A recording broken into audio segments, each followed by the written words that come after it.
Afi mi aje bar soap aro cake soap wo iko mi konya na nwa poma. Ado chile janlan mo kata mi no yomba toilet soap. Ingredient o mi here na ro don we ke mi ha mi akọ we nya ami. Ami have two types. Heavy oil and light oil. Heavy oil so nya ami aba ami jan. Pla yokumi mo ina. Alaba light oil la wonya enemi nomi pla ajimi. Tacha mi zana ami jan sugbo pla enemi sugbo aka fifia enwova nkom. Oba shiva akowu ajimi to ta fifia mi ga tre ajimi ji. Na mi imagine mi aga ko mi ga to troga ka time aro ma here de ha duta. Ta gba ajimi zanga mala koko awo nya janlan achito pla iba pipipito. Ta mi ekpo mi. Na mi ga cho mi gbo a. Mi yana na boy na ba caustic soda. Yana pe ala ba sukli placha ina. Adagachi nkakaton. Nkakaton gba fi na ton anzen. Ta na DH a quantity nya ba na ko 1 kilo of caustic soda na I mix 3 kilo measurement of water. Kaka gbarogbo a mati dana tututo ta mi zana instrument ya na ba hydrometer. You go check na if acidity level. Ta me ye ma soak dara fian kakaton. Ta ma derema. Ye ma derema na ma hydrometer label on motor energy. We have the red label, the white and the green. Ta abama light oil zanga fia without heavy oil like Kenya mi jema blower. Mako hydrometer dama ta alaba mako measurement of 12.75 or 13. Kwa fia ba acidity level anyo mazana light oil. Akena onyeba heavy oil Kenya amije zamala. Kalaba mako 12.50 or 12.25. Ye mako nya caustic soda vo. Soda ash. Iha ye ike ko ga ko na omu. Ye amada chirafia. Afi perfume. Different fragrance whole marketer. Ta na kaika na like izanga na la. Alaba color. Makala. Color ha. Mieza na color vovovo. Oya color. Ta heke na like izanga na la. Ta fifia. Mie goma jaga.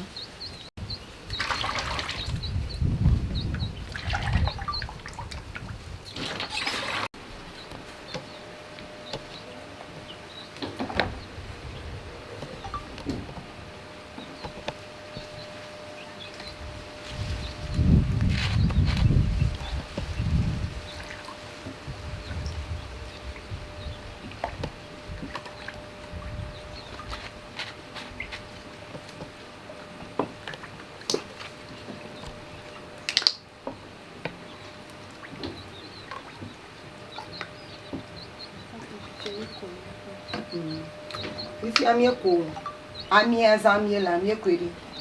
Yet,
ye pomé. Poto vieux fia mi jala o ga vo poto un visera mi adamo ko. Ke mi aba jala mi ewevo. Ya ko kora chi amu. For former ko mi afo asin arundi kanya ko mi asin. Ala ba mi maje ko makaba.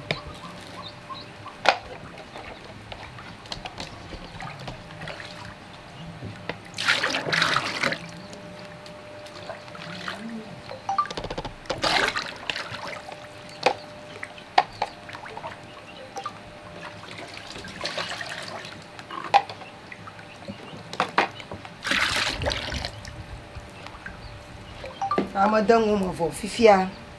Ame bluge ʋu va se ɖe miniti ewɔ ɖe kɔ ke mi wɔ vɔ. Sister Jana Bluma dɔsrɔ̃vi akpɔakpɔe lo nurse blibo edogo nurses training kake ava Jana dɔsrɔ̃. Ta mɔnkpɔkpɔ li me si ame ke be ya srɔ̃ dɔ miɔmili na eke ɖe mia ŋkɔ miafia ofã. Menya tsi atsi Jana ko miwɔna nu vovovo miwɔna omo. Ike oyɔna be washing powder amewo be brand nye omo ha. Miwɔna carbolic soap ike oyɔna be Guardian ha. Miwɔna bleach ike mesiame nya be Parazo yɔnɛ. Miwɔna hand sanitizer. Miwɔna shower gel. Aha, miwɔna nu vovovo. Afi na dɔwɔnuwo dzim be yaƒle ha ele mia gbɔ. Miedzranɛ kple susu be hã ne va srɔ̃ dɔ akɔkɔ va awɔ dɔ yi dzi. Ta sister me bluge akpɔtɔ vie ko mi kɔ ge ɖe atsia me fia. Na rɔ ŋe ɖe me kɔ. Ke ko Jana ɖe me.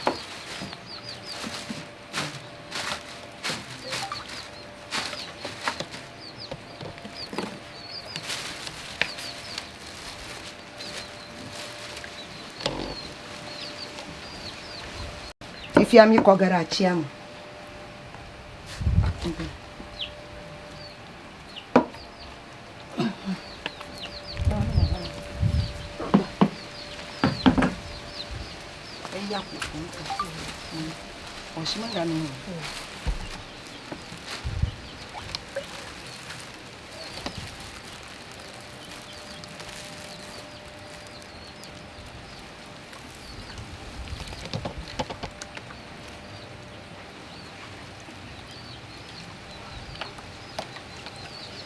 Mara kpɔ ge bo wo tsi. Kaka gaƒoƒo ɖo na va ye ŋu na kekɔ. Etsɔ mi senge ko me sia me kpɔ ge. Fufu ge oh fine.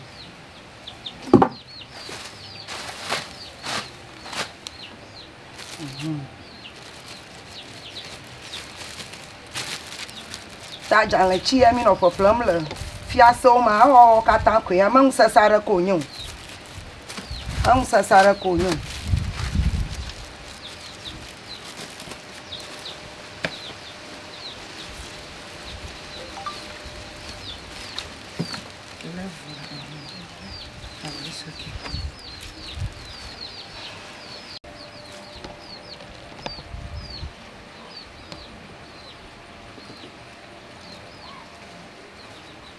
I'm going to go to the smooth fine cover. Tami pome mang sasara ko tama shama na jagba no bathroom alo na bar soap aro cake soap do chop fun anye fine. Okay. Tutu gato mako.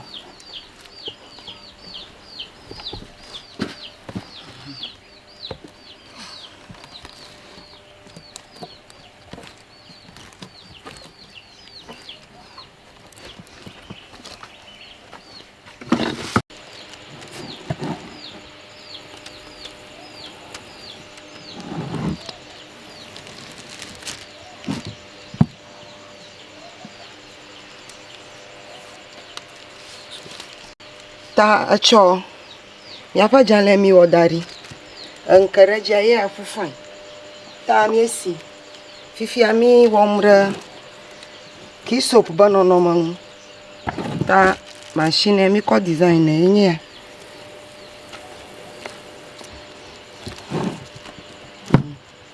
na we foko na ba anonyere awenwe akpugbo koka ala neat afi ogara shiam.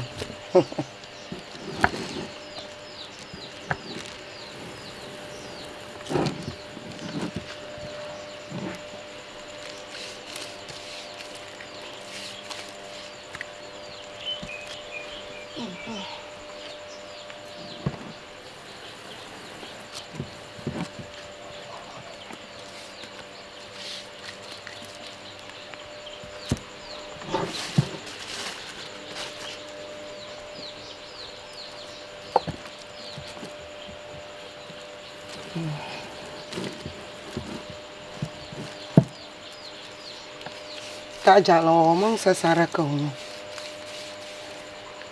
oh masasa crown ta jalo mong yung sasara ko nyung abale mi unto mi pomina masasa yi piara ko wo jalo tana ame okata ojro be vi mala la manoba yo sro jalo oton wa yom le ya kapo moji kenya 0243 62 95 87 0243 62 95 87 kom ya cheka na be avasro don hamali na jalaji be akoro fi asawmo do po aba mi ona shiklo jala pato mo kata ye kapo mo ma na ha ta ba acho jale mi ejegoma anwu wole nye ya abale mi unto mi po ba afu ofan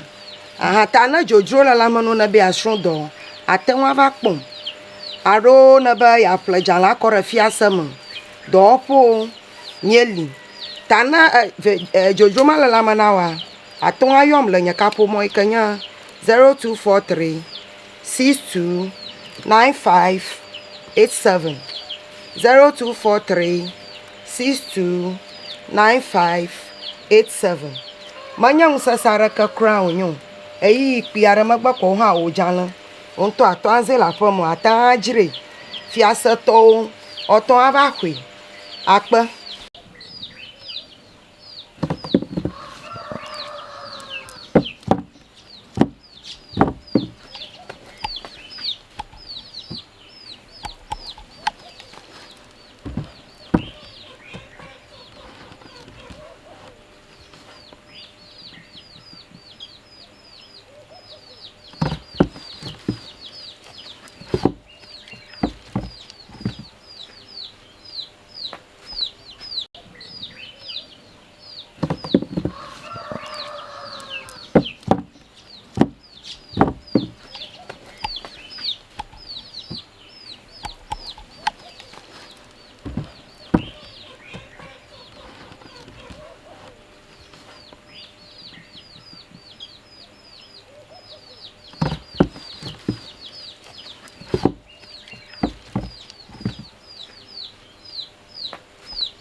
emi o designer emi kiso pa design ma wili o chianya manya waste o yin ato amli alaka nyonto mi ba zuma blo gbali mojala aha amli alaka iya na ko nya maru vivi na nto ame o ka washing machine lo shikra yo lo na zanawu na dera machine amako ka roll nkpla anyanya tan ya ro nyonto ya mo kra ba dufu nkple ro wu a chitogo ha tamala waste alaka ko no ge ko amni adari kovo pa nyejo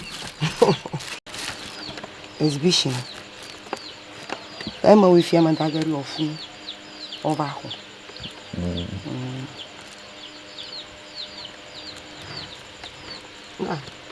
na ba fu korafi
Bravo.